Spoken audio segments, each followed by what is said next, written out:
Depression ये एक इतना इम्पॉर्टेंट टॉपिक है जिसको हम सबको अच्छे से अंडरस्टैंड करना चाहिए, जिससे कि इस टाइप के इंसिडेंट अवॉइड एंड कम कर सके एंड किसी की लाइफ को सेव कर सके। मेरी आपसे ये रिक्वेस्ट है कि इस वीडियो को लास्ट तक देखना, बिकॉज इसमें आज हम इम्पॉर्टेंट 8 सिम्टम्स को अंडरस्टैंड करेंगे, जिनमें से अगर 5 सिम्टम्स भी आपको है तो आप डिप्रेशन में हैं। मेरा नाम है प्रीति और मैं हूँ क्वालिफाइड फार्मास्यूटिकल प्रोफेशनल। तो चलिए शुरू करते हैं आज के insight with Preeti insight. Depression एक कॉमन और सीरियस बीमारी है। ये एक मेंटल डिसऑर्डर है, इसलिए इसको समझना भी थोड़ा मुश्किल है। ये हमें डायबिटीज़, कोलेस्ट्रॉल या हाई बीपी जैसे नॉर्मल दिखने वाले सिम्टम्स नहीं देता है। दुनिया भर में डिप्रेशन से 264 मिलियन से अधिक लोग इफेक्टेड हैं। हर साल सुसाइड्स के कारण करीब 8 लाख लोग मारे जाते हैं। सुसाइड 15 से 29 ईयर्स के लोगों में डेथ का सेकेंड मोस्ट इम्पॉर्टेंट कारण है। डिप्रेशन डिफरेंट है क्योंकि ये मेंटल डिसऑर्डर है और ये इतनी आसानी से नहीं जाता। डिप्रेशन बिना ट्रीटमेंट के आपको नॉर्मल नहीं करता और ये सैड वाली फीलिंग, ये नेगेटिविटी कंटिन्यू रहती है। दुनिया की कोई खुशी आपको खुश नहीं कर सकती। आप 24 घंटे डिप्रेस्ड ही रहते हैं। डिप्रेशन कम से कम 2 वीक तक लगातार आपको नेगेटिव थॉट्स और दुखी करके रखता है और फिर आपके नॉर्मल टाइम टेबल और वर्क एबिलिटीज़ पे असर करता है। चलिए अब समझते हैं कि आखिर डिप्रेशन होता क्यों है, क्या है इसके कॉजेज और मुख्य कारण। बेसिकली 4 कॉजेज हैं: biochemistry, genetics, personality, environmental. Biochemistry मतलब दिमाग के अंदर कुछ चेंजेस हो रहे होते हैं, स्पेशली दिमाग के कुछ केमिकल्स में चेंजेस आ जाते हैं। 3 केमिकल्स पाए गए हैं दिमाग में, इन्हें न्यूरोट्रांसमीटर भी बोलते हैं: सेरोटोनिन, नॉरएपिनेफ्रिन एंड डोपामाइन। इन तीनों केमिकल्स की अगर दिमाग में कमी हो जाती है तो डिप्रेशन के लक्षण या सिम्टम्स आ जाते हैं। जेनेटिक्स मतलब कि अगर डिप्रेशन फैमिली में है तो ये जनरेशन में भी पास हो जाता है। जैसे अगर एक आइडेंटिकल ट्विन को डिप्रेशन होगा तो दूसरे ट्विन को डिप्रेशन होने के 70% चांसेस है। पर्सनालिटी, लो सेल्फ स्टीम वाले लोग जो आसानी से तनाव से घिर जाते हैं या जो आमतौर पर निराशावादी होते हैं, नेगेटिव थॉट्स वाले होते हैं, ऐसे लोगों में डिप्रेशन होने के चांसेस बहुत ज़्यादा हो जाता है। एनवायरमेंटल फैक्टर्स जैसे कि वायलेंस, अब्यूज, गरीबी, क्राइसिस, इन कंडीशंस के लगातार कांटेक्ट में रहने से भी कुछ लोग डिप्रेशन की चपेट में आ सकते हैं।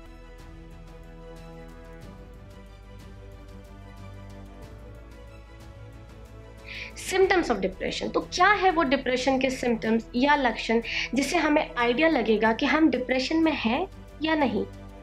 सिम्टम्स को हम 8 इंपॉर्टेंट या मुख्य लक्षण से समझेंगे। लो मूड, मन का उदास रहना, यानी अगर आपके आसपास कुछ अच्छा भी हो रहा होगा तो मन खुश नहीं रहेगा, अपसेट ही रहेगा। इसे हम परसिस्टेंट सैडनेस भी बोलते हैं। लॉस ऑफ इंटरेस्ट, किसी भी चीज़ में मन नहीं लगता, चाहे वो आपका जॉब है, रिश्ता है, पढ़ाई है, हॉबी है, इनफैक्ट जो काम आपको पहले बहुत पसंद था उस पर से भी आपका अचानक इंटरेस्ट ख़त्म हो जाता है।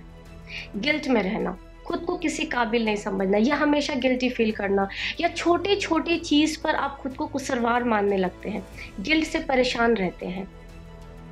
बॉडी वीकनेस, बॉडी वीकनेस या कमज़ोरी फील करना, लो एनर्जी फील करना। डिप्रेशन में लोग हमेशा टायर्ड दिखते हैं, उनकी बेसिक एक्टिविटीज़ या डेली रूटीन भी स्लो हो जाती है, किसी भी काम में लैक ऑफ एनर्जी दिखती है।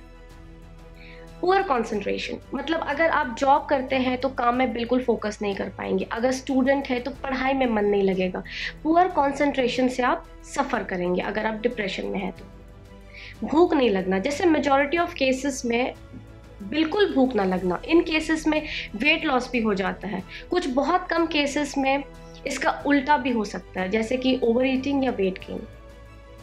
स्लीप डिस्टर्बेंसेस यानी कि नींद में बदलाव।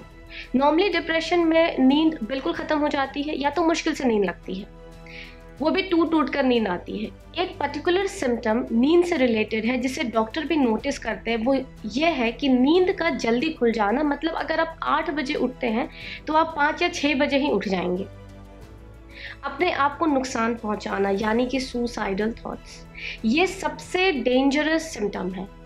यहाँ एक बहुत ही ज़रूरी बात बता दूँ कि डॉक्टर्स यही कहते हैं कि इन 8 सिम्टम्स से अगर आपको 5 सिम्टम्स भी महसूस होते हैं या आप ऐसे किसी इंसान को जानते हैं जिसको ऐसे सिम्टम्स आने लगे हैं, तो ऐसे में एक बार डॉक्टर का गाइडेंस ज़रूर लेना चाहिए ताकि आप डिप्रेशन से बच सके और स्टार्ट के स्टेज में ही इसे आप रोक सकें।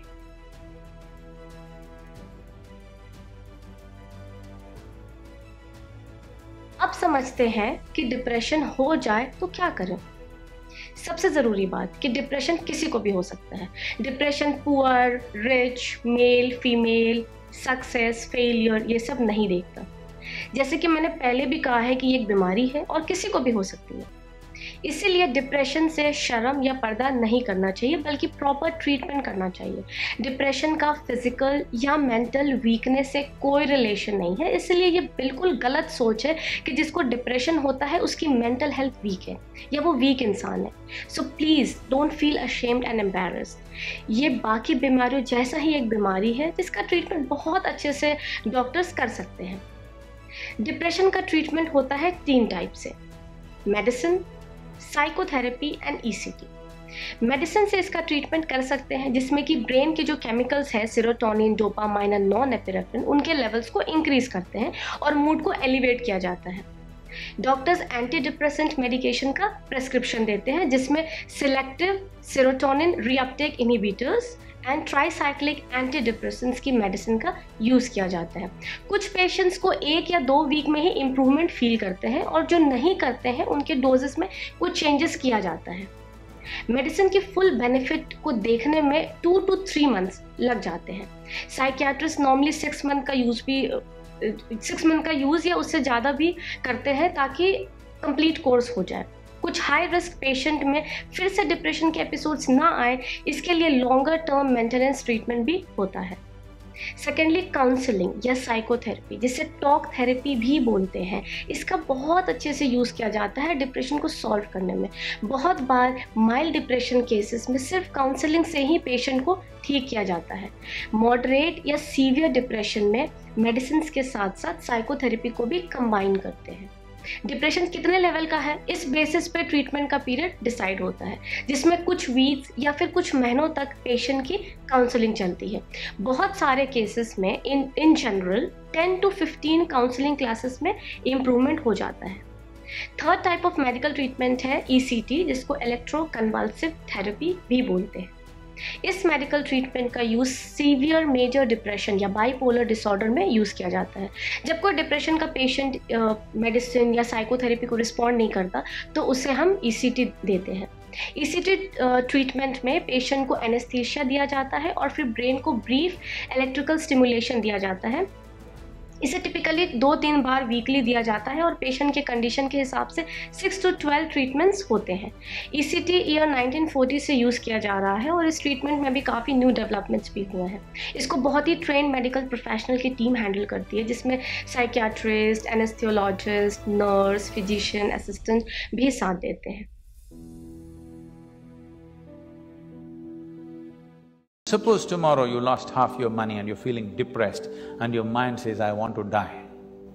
Close your mouth, hold your nose like this for 2 minutes. Your body says, to hell with your money, I want to live. Tomorrow you found your love affair collapsed and your mind says, I want to die. Check. The life within you says, to hell with your love affair, I want to live. Every time you feel little suicidal or depressed, just check. The life within you says, to hell with all these things, I want to live. The most important thing that's happening in your life right now is that you're alive, nothing else. Hope आपको मेरा ये video पसंद आया हो। Thanks for watching it till and.